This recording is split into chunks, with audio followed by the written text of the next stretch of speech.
Alright, so here's another demonstration of a solar pulse motor comparing to like a standard 5-volt brushed motor. Same solar panel as my solar pulse motors. This thing's spinning at a pretty good clip. This thing can't spin because the current is not high enough. Got pretty much full sun, other than some trees blocking some light and maybe some slight clouds. And it's late in the day. But this thing's running at a top.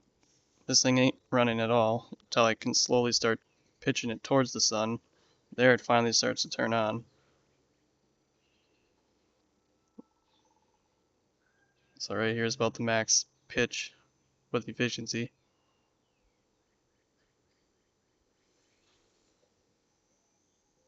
This thing requires hardly any light. This thing requires lots of light. Due to, factors of friction, these motors do have a fair amount of friction to them. Mostly due to, the brushes making contact with the armature, and the motor doesn't have ball bearings, it has bushings. So that's another kind of inefficiency with this. So there's kind of a lot of friction with this tiny little motor. And then you also got the steel core that interacts with the magnets in there, so it has that cogging effect. This head does not have any of that. There's no steel or nothing. It doesn't need it. And it wouldn't run if it had steel. It'd cog too much and not run. So the benefits of having an air core is that it can run in very low light. Otherwise it would not run. Doesn't take much to get it moving. It's laying flat. Has actually decent torque too.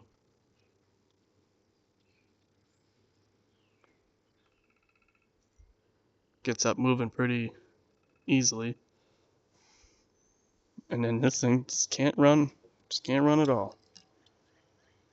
Until it gets in the full sun and good pitch.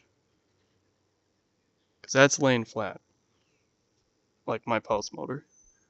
But as soon as I start pitching it towards the sun, it starts to get enough current.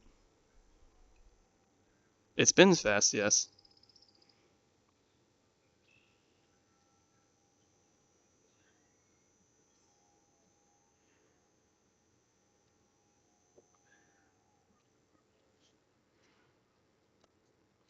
So, pretty cool.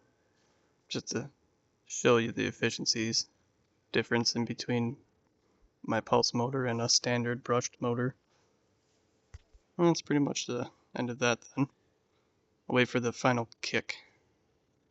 Oh, it's not gonna get it. I'll give it the little nudge it needs. There.